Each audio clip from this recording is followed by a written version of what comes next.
Dando continuidade no estudo sobre fundamentos da metalurgia na soldagem, então vamos continuar com o mecanismo de aumento de resistência mecânica. Diversos mecanismos de endurecimento, dos quais podem citar deformação a frio, formação de solução sólida, formação de constituintes mais resistentes e um endurecimento por precipitação e refino de grão. Então, o refino de grão ele é particularmente importante por produzir simultaneamente uma melhoria de ductilidade e tenacidade. Então, em processos de tratamento térmico, você consegue fazer um revenimento, por exemplo, para conseguir refinar o grão para que o determinado material não fique tão frágil. Então, você consegue trabalhar refinando o grão para melhorar então a ductilidade e a tenacidade. Um exemplo, na soldagem, se o material ficar muito frágil, então muitas vezes é necessário colocá-lo, essa peça, em um forno, fazer um aquecimento, depois um resfriamento, de acordo com tabelas, para você conseguir então fazer um refino do grão. Fluxo de calor, é muito importante o fluxo de calor no processo de soldagem por fusão, porque é através do calor que você consegue fazer a junção ali, a união dos materiais. Então, na soldagem por fusão, trabalha-se com fontes de calor de elevada temperatura, variando de 2.000 a 20.000 graus Celsius, que são concentradas em uma pequena região ali que está sendo soldado. Esta aplicação concentrada de energia gera em pequenas regiões temperaturas elevadas, altos gradientes térmicos, 10 na 2 a 10 na 3 graus Celsius por milímetros, variações bruscas de temperatura de até 10 na 3 Celsius por segundos e, consequentemente, extensas alterações de microestruturas e propriedades em um pequeno volume de material, em uma pequena região que está sendo soldado, como eu mencionei anteriormente e apresentei em outra videoaula sobre o arco elétrico, a formação do arco elétrico, os fenômenos que acontecem no arco elétrico. Então, o fluxo de calor na soldagem pode ser dividido em fornecimento de calor à junta e dissipação deste calor pela peça. Na primeira etapa, um parâmetro importante para caracterizar o processo é a energia de soldagem, ou seja, o aporte térmico utilizado então ali para fazer a soldagem, definida como a quantidade de energia fornecida, no caso pela fonte, que também eu apresentei sobre em uma outra videoaula. Então, a junta por unidade de comprimento da mesma. Então, é a quantidade de energia fornecida à junta por um determinado comprimento. Então, a energia de soldagem pode ser expressa por esta equação. Na segunda etapa, a dissipação do calor ocorre principalmente por condução na peça, que é a característica estática. No caso das regiões aquecidas para o restante do material. A evolução dessa temperatura em diferentes pontos pode ser estimada teórica ou experimentalmente. Cada ponto do material localizado próximo à junta vai experimentar uma diferente variação de temperatura, devido à passagem da fonte de calor. A curva chamada é de ciclo térmico de soldagem e tratamento térmico. Então, aqui nós temos um ciclo térmico em um único passe. Também em soldagem nós podemos utilizar vários passes. Então, vai depender aí do processo que está sendo utilizado, da necessidade que está sendo colocada ali no processo. Então, nós temos a temperatura inicial, a temperatura de pico no eixo Y, demonstrando. Então, vai atingir a temperatura de pico até que o material consiga ficar em estado líquido, para depois solidificar. E aqui nós temos então, no caso, a variação de tempo para fazer o resfriamento. Então nós temos a aplicação ali para fazer a fusão do material e depois o resfriamento. Então até que você consiga um determinado tempo até equilibrar então a temperatura ambiente que a peça está sendo submetida.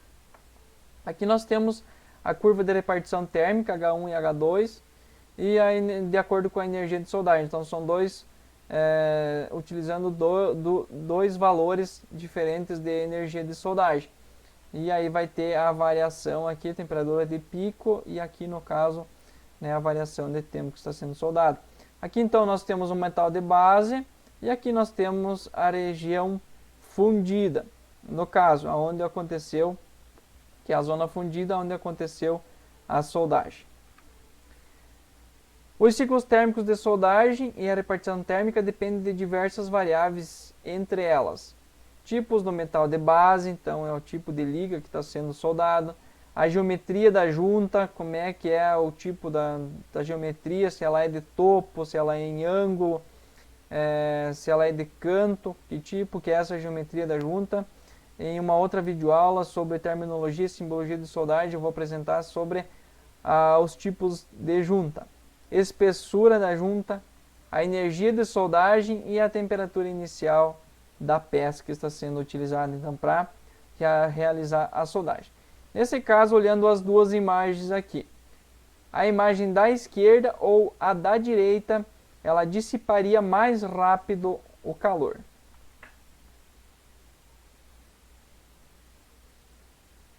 Observando então essas duas imagens, a que vai dissipar mais rápido o calor, vai ser esta aqui que ela é de junta em ângulo. Esta aqui ela é junta de topo, esta aqui junta em ângulo.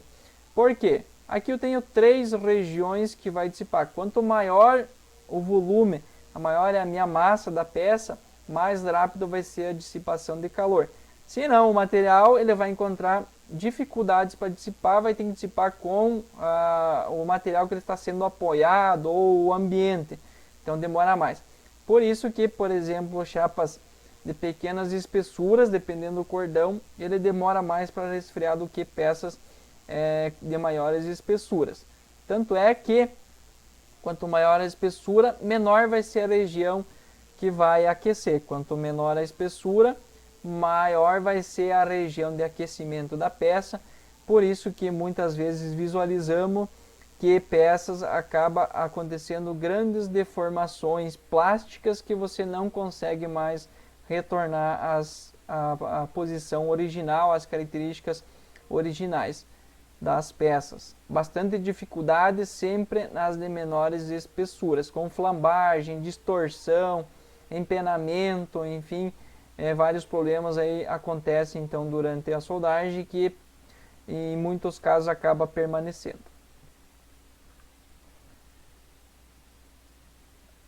Macroestrutura de solda por fusão. Então aqui nós temos o ciclo térmico de soldagem, ele vai influenciar então de forma importante então as reações e alterações estruturais que ocorrem em uma dada região do material, devido ao processo de soldagem. Então nós temos a região A, B e C. A região A é a zona fundida. A região B é a zona termicamente afetada, que vou apresentar nesta apresentação. E o C é o metal de base, as demais regiões do metal de base. Então aqui, quando estiver acontecendo a soldagem, naquela região que está sendo aplicado o calor, vai atingir uma temperatura de fusão, temperatura de pico, que é acima da temperatura de fusão, e depois vai acontecer o resfriamento. Características então da zona fundida. Então, características da poça de fusão. Então, na soldagem arco com eletrodo consumível, então o metal de adição fundido é transferido para a poça de fusão na forma de gotas, aquecidos a temperaturas muito elevadas, acima de 2000 graus Celsius, no caso do aço. Então, é o que vai acontecer a fusão do material, a junção do metal de base com o metal de adição, quando adicionado. Nem todos os processos você precisa adicionar o material de adição.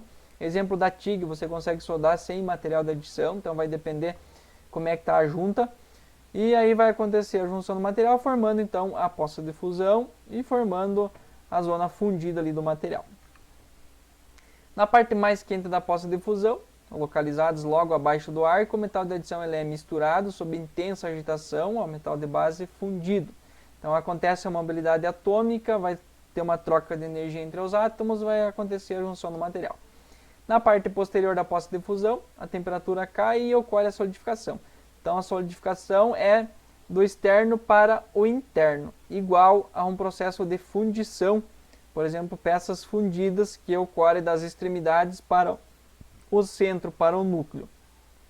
Na região superaquecida, então, ocorre uma intensa interação do metal fundido com os gases e as escórias presentes na região do arco. Essas interações elas envolvem a absorção de gases, por exemplo, o hidrogênio pelo aço, alumínio ou cobre, a redução de óxidos com a transferência de oxigênio para o metal, transferência de elementos de liga e impurezas do metal fundido para a escória ou vice-versa. E a volatização de alguns elementos, no caso o zinco, o cadmio, cromo, o alumínio, entre outros elementos de liga. A composição química final da zona fundida, ela depende então da intensidade dessas interações, das composições químicas no metal de base e de adição, e da participação então relativa desses na forma da zona fundida. Esta participação relativa ela é conhecida como coeficiente de diluição ou simplesmente como diluição. A diluição ela pode ser medida em macrografias da seção transversal da solda que foi realizado o processo. Na parte posterior então da poça de fusão, a temperatura cai, dando início então à solidificação do material. Essa queda de temperatura faz com que diversas reações ocorram então, nas regiões mais quentes, agora em sentido contrário. Então, o material pode ficar supersaturado de gases em soluções como nitrogênio e hidrogênio, devido à sua solubilidade com a queda de temperatura e a solidificação do material. Então, o que é essa solubilidade? No caso, a solubilidade do oxigênio no aço líquido também cai com a temperatura e passa a reagir com outros elementos, formando um gás, como exemplo, carbono mais O, dando um CO, que pode causar porosidade na solda, que são descontinuidades. Então, a extensão das reações que ocorrem na poça de fusão dependem também das características químicas da escória, em contato então, com o metal líquido quando esta é usada. O C então é carbono e o O é oxigênio, então formando o CO. Na parte posterior da poça de fusão, então o metal líquido se solidifica, dando origem ao cordão de solda. Então essa solidificação determina características macro e microestruturais do cordão de solda. Então na figura a seguir ilustra então a solidificação de um ligote ou uma peça fundida que serve de exemplo, então mesma coisa para uma peça soldada. Então nós temos aqui, o molde, a parede do molde, podemos considerar então o metal base, e aí nós temos a zona coquilhada, que é a zona mais próxima do molde, a zona colunar e a zona central, então dividido. Se nós observarmos a imagem aqui, então aqui nós temos um refino do grão, um tipo de grão, aqui nós temos outra estrutura e aqui no centro outra estrutura. Essa região aqui, dentro da soldagem, ela se caracteriza como zona termicamente afetada, por causa do alongamento do grão. Então ela não consegue nem ficar na zona fundida, nas características da zona fundida, e nem mais nas características da zona termicamente afetada. Então não tem um refino do grão e acaba acontecendo esse tipo de deformação. Isso eu vou explicar mais adiante, que a zona termicamente afetada, ela é a região que é mais problemática da solda, que normalmente é onde que acontece então as trincos, trincas no caso, a ruptura do material. A zona coquilhada, então, como eu expliquei para vocês, ela é formada no início da solidificação da peça, porque ela vem do externo, no caso das paredes do molde, para o núcleo, para o centro. A zona colunar ela ocorre após a zona coquilhada, então devido à liberação de calor, então vai trocando temperatura, vai com a velocidade do resfriamento, vai equilibrando e vai resfriando. Nas etapas finais da solidificação, então acontece a rejeição de solutos e impurezas que ocorrem durante então toda a solidificação, causa o aparecimento de inclusões de outros pontos que facilitam então a ocorrência da nucleação de novos grãos, então tem outra formação de alguns grãos. E na parte central da peça o calor é extraído de forma aproximadamente igual todas as direções. Novos grãos são formados e tendem a crescer com um formato equiaxial, resultando então na zona central. Formação da estrutura secundária. Então, após a solidificação, a zona fundida pode sofrer ainda alterações até o resfriamento final da temperatura ambiente. Então, não é porque solidificou que agora está tudo certo. Então, o que acontece? Às vezes, o soldador ele pega, solda a peça, vai lá e coloca na água para resfriar rapidamente. Então, como eu mostrei para vocês, dependendo da velocidade do resfriamento, vai permanecer em suas características. E pode ficar muito frágil. Em muitos casos, se fizer isso, dependendo do grau de carbono, vai resfriando na água, já vai abrindo trincas. Por quê? Porque o material está muito frágil. E ainda está acontecendo uma mobilidade atômica para fazer o resfriamento. Essas alterações elas podem incluir como o crescimento do grão, a formação de carbonetos, nitretos e outras fases intermetálicas e a transformação de uma fase entre outras. Nos ácidos carbono e ácidos de baixa liga, então a poça de fusão normalmente se solidifica como ferrita delta, que logo se transforma em austenita. Então na soldagem com vários passes, a microestrutura ela ainda é mais complexa. Cada passe pode afetar os passes imediatamente abaixo, alterando então parcialmente sua microestrutura. Características da zona termicamente afetada que eu acabei mencionando anteriormente. Então ela vai depender fundamentalmente do tipo do metal de base e do processo e procedimento de soldagem. Então se também eu não utilizar as técnicas de soldagem corretamente, as variáveis corretamente, então também vai influir. Uma solda bem feita, ela dificilmente vai acontecer trincas, falhas na zona fundida, e sim na zona termicamente afetada, que é ao lado da zona fundida, entre a zona fundida e o metal de base normal. Então é ali que fica as fragilidades do material. Metais não transformáveis, como alumínio ou cobre no estado recozido, a mudança mais marcante será o crescimento do grão. Então aqui nós temos, no caso em metais transformáveis, então a zona termicamente é mais complexa. No caso dos ácidos carbono e ácidos de baixa liga, apresentará diversas regiões características. Então nós temos aqui a zona fundida, aqui nós temos uma região de crescimento do grão, uma região de refino do grão e uma região intercrítica e o metal de base. Então aqui nós temos aqui o diagrama ferro-carbono, então para a gente entender as temperaturas que o material chega então para conseguir fazer a zona fundida. Então o metal de base ele vai estar normalmente abaixo aqui da linha, desde que o aquecimento, se for um aquecimento muito grande, aí vai depender quanto que esse material vai aquecer, então aí ele pode ultrapassar aqui também. E aí conforme vai se aproximando aqui da zona fundida, vai aumentando a temperatura. Então nós temos a primeira região, que é a região de crescimento do grão. Então compreende a região do metal de base mais próxima da solda e que é submetida a temperaturas entre cerca de 1200 graus Celsius. E a temperatura de fusão. Então essa estrutura austenítica, né, sofre um grande crescimento de grão. E a granulação grosseira dificulta então a sua formação durante o resfriamento, aumentando a sua temperabilidade.